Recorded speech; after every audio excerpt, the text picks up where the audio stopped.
O presidente do PL, Valdemar Costa Neto, concedeu entrevista exclusiva ao programa Prós e Contras, aqui da Jovem Pan News, nesta sexta-feira.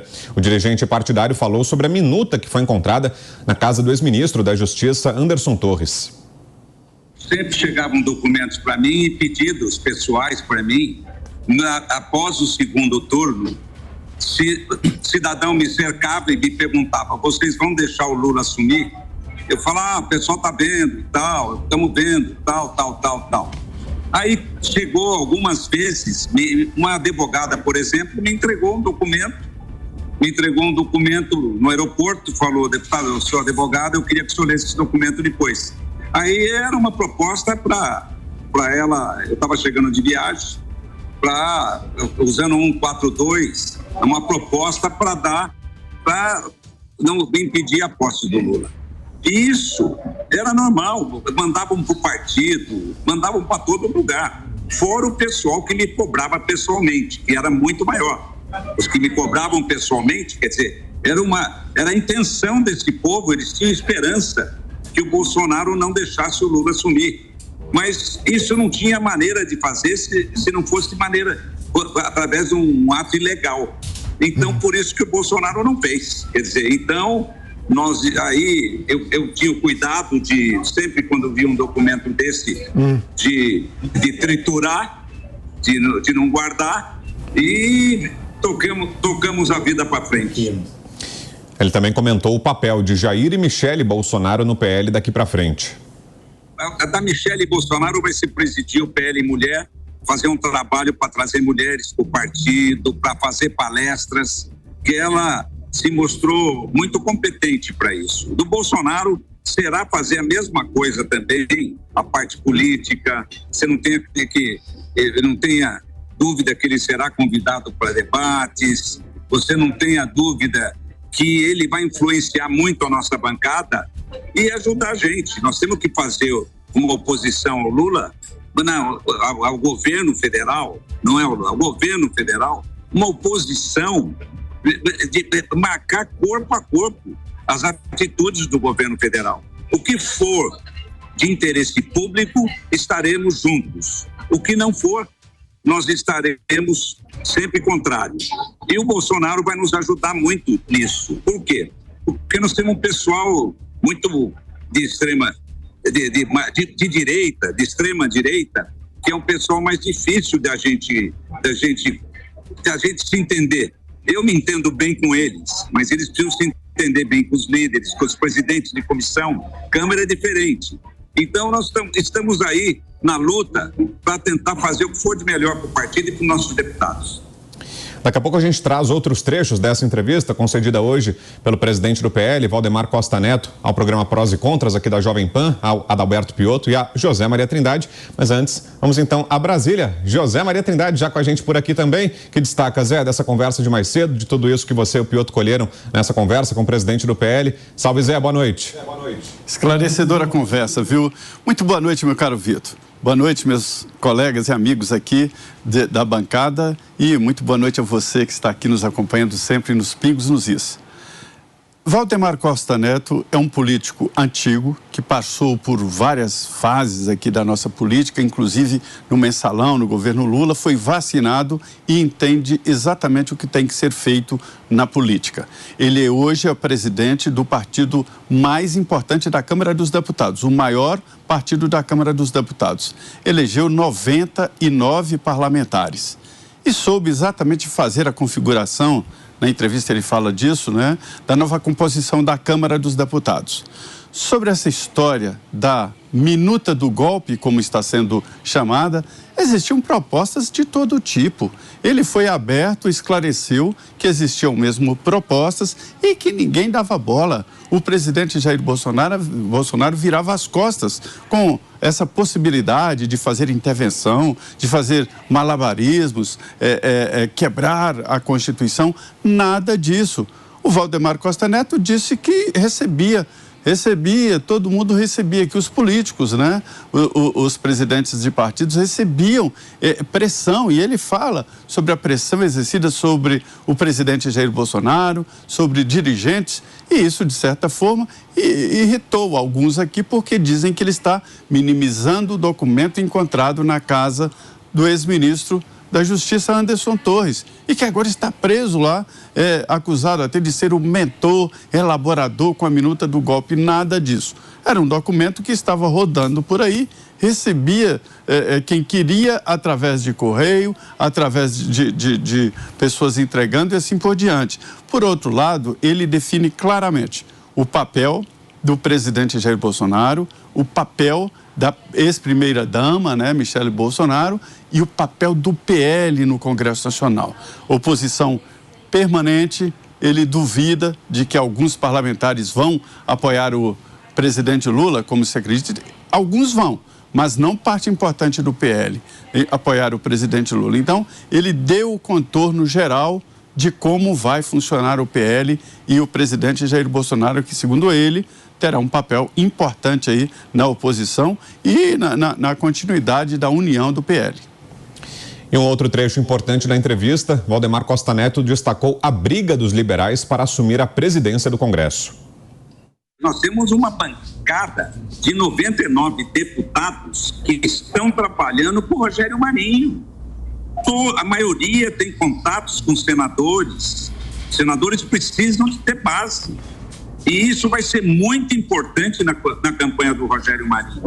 Por isso que nós resolvemos fazer esse bloco, e o Ciro e o Marcos Pereira só aceitavam fazer o bloco se eles vissem, se o Rogério mostrasse os votos que ele tinha e se nós tínhamos condições de vencer, se nós tínhamos condições de disputar. E ele provou isso aí, e na hora o Ciro Nogueira, que é muito experiente nessa área, falou: está fechado o bloco, vamos assinar amanhã às 11 horas da manhã no partido. Eu acho que é um momento certo de ter um presidente como o Rogério Marinho, que é equilibrado, e nós precisamos de ter paz, de tocar o país para frente. E isso, o Rogério reúne essas condições. O Rodrigo é um camarada excelente, tenho o maior apreço por ele, um camarada educado, elegante, mas ele não cuida dos deputados e senadores. A função do presidente do Senado é cuidar do Congresso Nacional. E eu acho que o Marinho representa tudo isso aí. Por fim, ainda falando sobre o ex-presidente, o líder da sigla reforçou a importância e a volta de Jair Bolsonaro para a política. Nós tivemos um problema com o Bolsonaro no final, porque o Bolsonaro ficou muito abalado com o resultado da eleição. E ele não falou com a base dele como ele gostaria de ter falado, porque ele estava muito abatido. Mas isso nós vamos recuperar, nós temos certeza que ele vai voltar para a política e vai dar bons frutos para esse país ainda. Esses, então, alguns trechos dessa entrevista que foi concedida hoje à tarde pelo presidente do PL, Valdemar Costa Neto, ao Prós e Contras, aqui da Jovem Pan News. A íntegra está disponível no YouTube, tem outros trechos importantes também no canal do YouTube da Jovem Pan News. E a gente segue com mais análise. Agora você, Nelson Kobayashi, que destaca. Koba, boa noite. Boa noite, Vitor. Boa noite, Pavinato, Mota, Zé Maria, toda a nossa audiência. Pois é, muito legal essa entrevista, que ele deixa claro alguns pontos, algumas posições importantes do PL em relação ao futuro, né? O que esperar do Partido Liberal, que teve mais de 50 milhões de votos nas últimas eleições presidenciais e que formou uma bancada gigantesca no Congresso Nacional, em especial na Câmara dos Deputados. Hoje, o PL ainda é a grande força de oposição, aliás, é a força de oposição e precisa do presidente Bolsonaro como a pessoa, né? Precisa se personificar em um personagem político que é a figura do presidente Bolsonaro. Então, o PL conta com o presidente Bolsonaro para manter firme esta situação de oposição, né? Esta posição frente ao governo Lula e tentar agora reestruturar suas lideranças através do diálogo, para pensar no futuro, nas próximas eleições municipais, daqui a 2 anos, né? Aliás, no ano que vem, e nas próximas eleições presidenciais. Interessante que ele cita aí a participação da Michele Bolsonaro no PL Mulher. Eu acho que isso não é uma notícia de pouca relevância. Aliás, tem muito o que a gente observar nessa intenção do PL de contar com a Michele Bolsonaro como alguém atuante na política, mesmo fora de cargos eletivos. Isso significa, imagino, que eles contam sim com o nome da Michele como uma opção a ser candidata à presidência da República nas próximas eleições ou a algum outro cargo eletivo de importância, como, por exemplo, o Senado, e talvez esse cargo da Michele sirva a ela, neste período, para amadurecer as suas ideias, para conhecer assuntos que ela precisa de ter qualificação, caso queira ser uma candidata, e para levá-la a todos os outros estados, em eventos políticos do partido, criando laços de relacionamento político. O nome da Michele, eu acredito que seja uma boa aposta do PL, que se for bem trabalhado, se ela se preparar, se cercar de boa assessoria política, eu acredito que ela terá, sim, condições de se lançar uma forte candidata, caso as circunstâncias que envolvam, por exemplo, o nome do presidente Bolsonaro em relação às pendências que agora querem fazer com que ele tenha na Justiça Eleitoral, se encaminhe para esse lado. Então, muito interessante essa entrevista que deixa clara a posição do PL de força de oposição neste governo. Antes de te passar, então, Mota, deixa eu já trazer aqui o nosso próximo destaque. Afinal de contas, a Michele Bolsonaro ocupou um espaço importante, né, dessa entrevista, concedida hoje pelo presidente do PL. E a gente já informa você que após quase um mês nos Estados Unidos, Michele Bolsonaro voltou ontem ao Brasil. A ex-primeira-dama foi vista chegando ao Aeroporto Internacional de Brasília, acompanhada da filha mais nova, Laura, e do amigo e maquiador Agostinho Fernandes. O ex-presidente Jair Bolsonaro permanece em Orlando. O casal viajou para a Flórida em 30 de dezembro do ano passado, 2 dias antes da posse de Lula. A expectativa é que Bolsonaro volte ao país até a próxima semana. Costa Neto tem afirmado que Michele será uma opção ao partido caso o ex-presidente não seja candidato à presidência em 2026, data das próximas eleições. Valdemar lembrou da participação de Michele Bolsonaro no lançamento da candidatura do ex-presidente à reeleição em 24 de julho do ano passado, no Rio de Janeiro, quando a então primeira-dama discursou. Roberto Mota, boa noite, Mota. Boa noite, Brown. Boa noite, meus colegas de bancada. Boa noite, a nossa querida audiência. Muito interessante a entrevista do Valdemar da Costa Neto. Ele é um político profissional. Há quem ache que política não deveria ser profissão. Eu já pensei assim uma vez na minha vida e mudei de ideia, e eu falo muito sobre isso no meu livro Os Inocentes do Leblon, onde eu conto o processo de criação do Partido Novo. Hoje eu acho que o país, qualquer país, precisa sim de pessoas dedicadas à política, experientes e que conheçam a dinâmica, né? Como é que funciona o jogo político.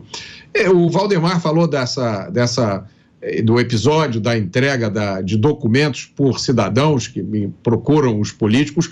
Isso é um fenômeno comum, isso já aconteceu comigo nas vezes em que eu fui candidato. Você está fazendo um comício, você está fazendo uma palestra, na hora que acaba, muitas pessoas te procuram e te dão, olha, tem um projeto aqui maravilhoso, vai resolver o problema da poluição das praias, ou vai resolver o problema da habitação. Você junta aquilo ali, tudo dá para um assessor, bota numa pasta e talvez você um dia vá olhar aquilo ali, né?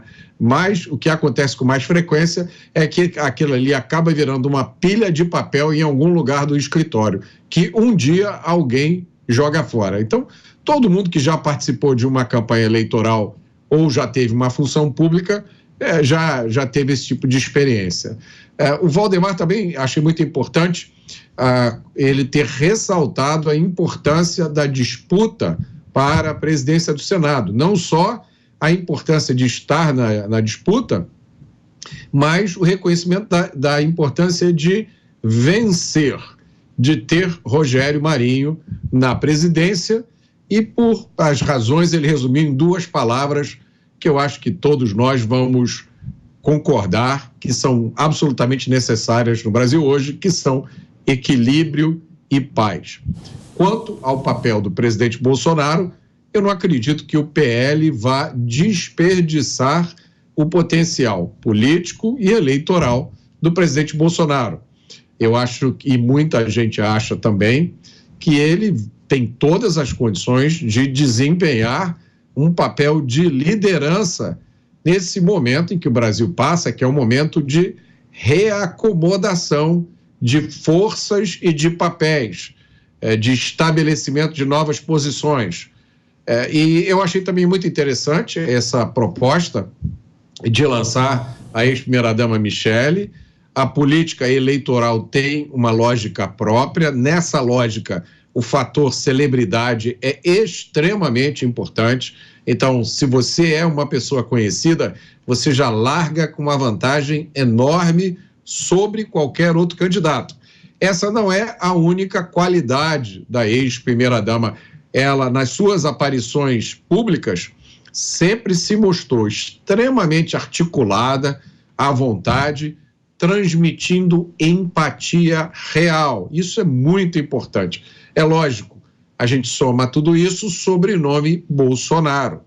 Não seria a primeira vez na história que a esposa de um homem que foi um fenômeno político eleitoral se torna ela própria um fenômeno. Agora você, Thiago Pavinato, que nos diz sobre essa volta de Michele Bolsonaro ao Brasil, a entrevista de hoje do presidente do PL, Valdemar Costa Neto. Boa noite, Pavinato. Boa noite, Brown. Boa noite, Nelson, Mota. Boa noite, Trindade. Nelson, Mota. Outro dia falaram, você chamou o Mota de Nelson Mota. Não, eu falei, boa noite, Nelson, Mota, que é o Nelson Kobayashi, o Roberto Mota e o Trindade. Bom, vamos lá. Duas partes.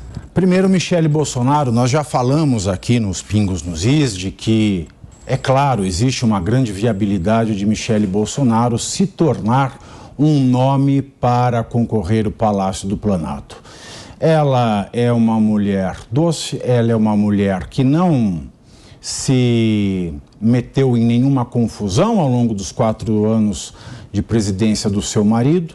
Ela teve trabalhos louváveis no campo da inclusão social. Ela inovou como primeira-dama na questão da linguagem de sinais. Ela pode, inclusive, ela tem o condão de levar o bolsonarismo a um espectro moderado da disputa política. Eu acredito que o nome de Michele Bolsonaro, ela traz muitas vantagens para o campo da direita, se a direita ficar restringida em seu maior número ao campo do bolsonarismo. Vejo com bons olhos. Quanto à questão da minuta, a famosa minuta, precisamos explicar algumas coisas. Primeiro, eu acompanho sempre o chat aqui nos Pingos nos Is, todo mundo sabe disso. E no chat, uma das frases mais recorrentes quando se fala disso é a seguinte besteira: minuta não é documento. Meus queridos, tudo é documento. Se eu pego uma folha de papel sulfite e desenho uma genitália, isso é um documento. Agora, a finalidade do documento é outra coisa. Eu tenho os documentos com juridicidade executiva e documentos com valor probatório. Uma minuta não assinada, portanto um rascunho, ela é um documento dentro de um processo com valor de prova. Prova o quê? Prova um crime? Não, prova a intenção. Bom, então nós estamos falando aqui de intenção criminal, que não deve ser confundida com crime. Na nossa lei penal, não existe punição para atos preparatórios. Atos preparatórios que não vão adiante. Atos preparatórios que não passam a barreira da preparação para a execução. Não se transformam em atos executórios. O crime está nos atos executórios. Se eu começo a execução, mas eu não tenho sucesso criminal, eu tenho a tentativa do crime. mas isso tudo é dentro do ato executório. Ato preparatório não é crime, não existe pena para preparação. Portanto, essa minuta na casa do Anderson Torres, ela pode revelar o quê? Ela pode revelar uma intenção. Bom, intenção é crime? Não. Crime é a execução. A execução começou? Não. Então eu não tenho nem tentativa, muito menos crime.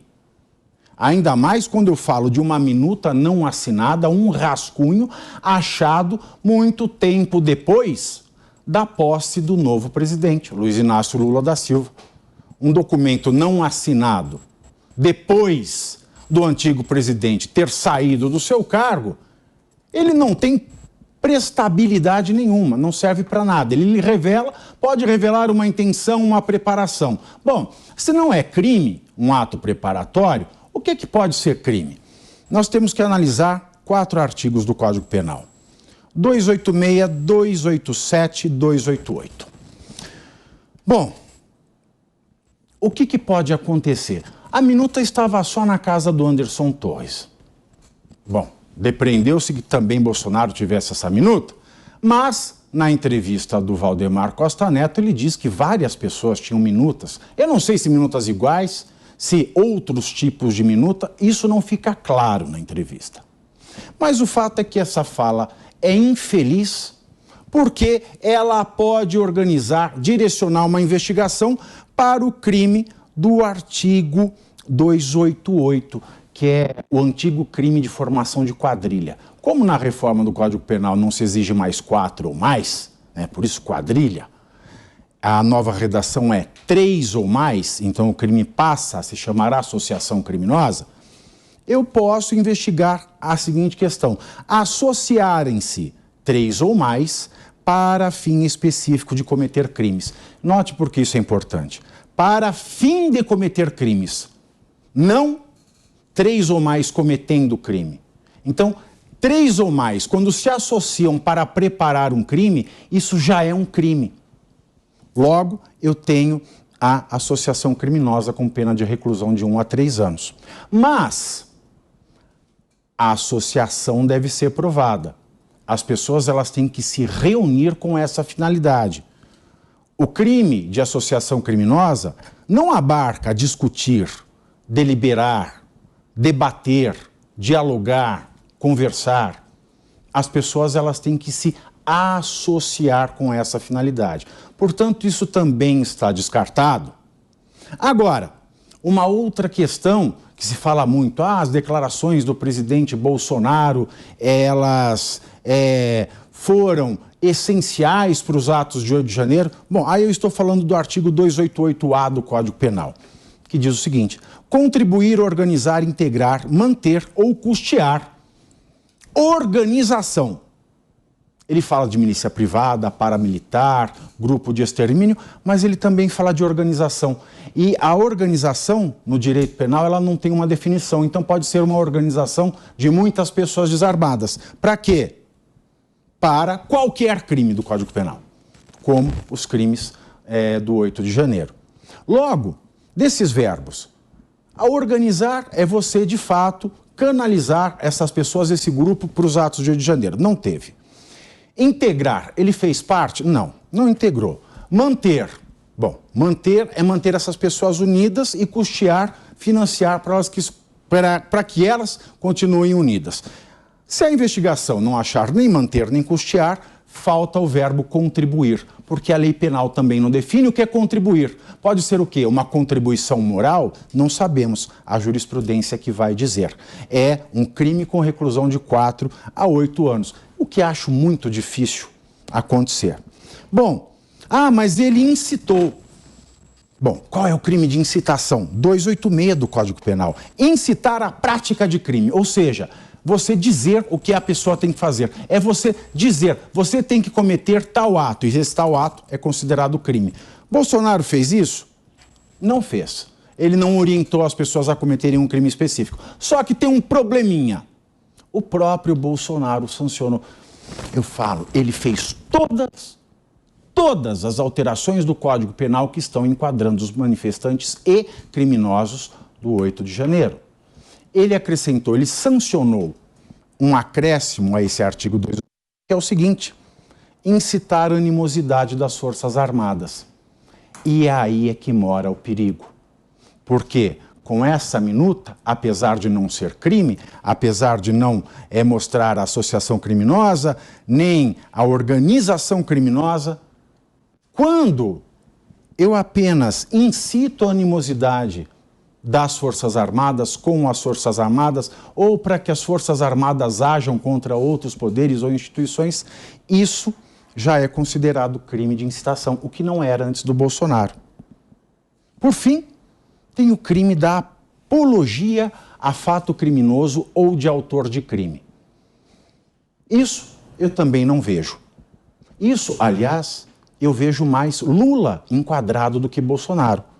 Porque Lula não se cansa de fazer apologia ao fato criminoso e desumano das ditaduras latino-americanas e caribenhas, bem como fazer apologia ao crime da calúnia, chamando de genocídio o que não é e chamando de golpe o que não é.